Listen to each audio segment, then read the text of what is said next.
Market में survive नहीं dominate करना है? Welcome to M trading channel, जहां सीखेंगे ट्रेडिंग A to Z।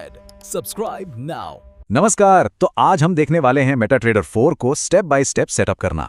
पहली बार में ये थोड़ा मुश्किल दिख सकता है, पर फिक्र की कोई बात नहीं। हम साथ मिलकर इसे एक आसान और पर्सनलाइज्ड टूर में बदल देंगे। तो चलिए शुरू करते हैं। हम इस पूरी प्रक्रिया को 4 आसान हिस्सों में देखेंगे। सबसे पहले अपना अकाउंट बनाएंगे, फिर इसके इंटरफेस को समझेंगे, इसके बाद अपने वर्कस्पेस को कस्टमाइज करेंगे और आखिर में देखेंगे कि अपने कस्टम टूल्स कैसे इंस्टॉल करने हैं। ठीक है, तो सबसे पहला और सबसे ज़रूरी काम है अपना अकाउंट सेटअप करना, ताकि हम असल में ट्रेडिंग शुरू कर सकें। नया डेमो अकाउंट बनाना बहुत ही आसान है। बस फाइल मेन्यू में जाकर ओपन एन अकाउंट पर क्लिक करना है। उसके बाद कोई भी एक डेमो सर्वर चुन लीजिए, अपनी डिटेल्स भरिए और न्यूज़लेटर के लिए एग्री करके आगे बढ़ जाइए। अगले स्टेप में आपके सामने ये फॉर्म आएगा। यहाँ आपको कुछ ज़रूरी चीज़ें तय करनी है, जैसे कि अकाउंट का टाइप क्या होगा, कितना लीवरेज चाहिए और आप कितनी रकम से शुरुआत करना चाहते हैं। लेकिन अगर किसी का अकाउंट पहले से ही बना हुआ है तो कोई बात नहीं, लॉगिन करना भी उतना ही आसान है। लॉगिन करते वक्त एक चीज़ का खास ध्यान रखना है, सही सर्वर चुनना। ये जानकारी आपको उस ईमेल में मिलेगी जो अकाउंट बनाते वक्त आया था। याद रखिए, अगर सर्वर गलत हुआ तो लॉगिन नहीं हो पाएगा। चलिए, अकाउंट तो तैयार है, अब जरा इसके इंटरफेस को समझते हैं।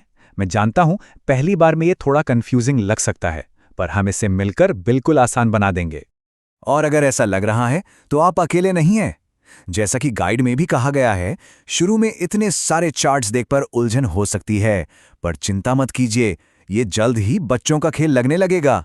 बाईं तरफ जो डिफ़ॉल्ट व्यू है वो काफ़ी भरा भरा सा लग सकता है ना?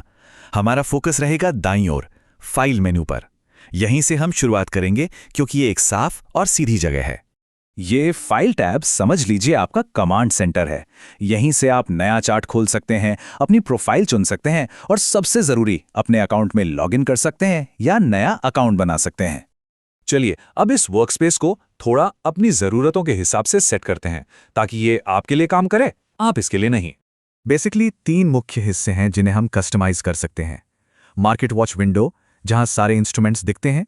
नेविगेटर विंडो, जहां आपके अकाउंट्स और इंडिकेटर्स होते हैं। और आपके टूल बार्स। सबसे पहले मार्केट वॉच विंडो को देखते हैं। इस विंडो में कहीं भी राइट क्लिक करने पर एक मेन्यू खुल जाता है।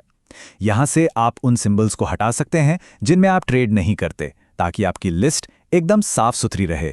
और हाँ, एक छोटी सी प्रो टिप, अगर कोई इंस्ट्रूमेंट नहीं मिल रहा है तो बस कीबोर्ड पर कंट्रोल और यू दबाइए। इससे सारे के सारे उपलब्ध सिंबल्स की पूरी लिस्ट खुल जाएगी। अच्छा, जब आप कीमतें देखेंगे तो एक शब्द बार बार सुनने को मिलेगा, पिप। चलिए जल्दी से इसे समझ लेते हैं। यह एक्सचेंज रेट में होने वाले सबसे छोटे बदलाव की यूनिट है। अगर किसी करेंसी पेयर की कीमत 5 डेसिमल तक है तो जो चौथा डेसिमल है वही पिप होता है। और आखिर में चलिए देखते हैं कि अपने खुद के टूल्स, जैसे कोई कस्टम इंडिकेटर या एक्सपर्ट एडवाइजर, कैसे इंस्टॉल कर सकते हैं। प्रोसेस बहुत ही सीधा है। फाइल मेन्यू से ओपन डेटा फोल्डर पर जाइए, फिर MQL फोल्डर और उसके अंदर इंडिकेटर्स फोल्डर खोलिए।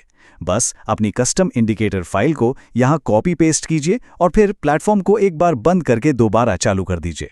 तो पहला कदम यही है, फाइल मेनू में जाकर ओपन डेटा फोल्डर पर क्लिक करना। इससे आप सीधे उस जगह पहुंच जाते हैं जहां प्लेटफॉर्म की सभी जरूरी फाइलें रखी होती हैं।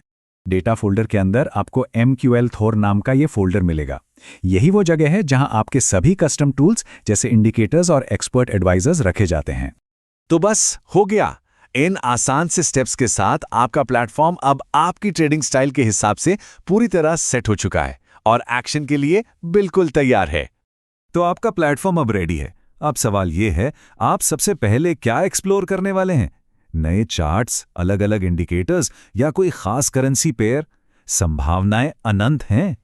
अगर आज की वीडियो से आपको कुछ सीखने को मिला तो लाइक करें। मार्केट की हर बड़ी अपडेट और स्ट्रैटेजी के लिए सब्सक्राइब करें एम ट्रेडिंग चैनल को।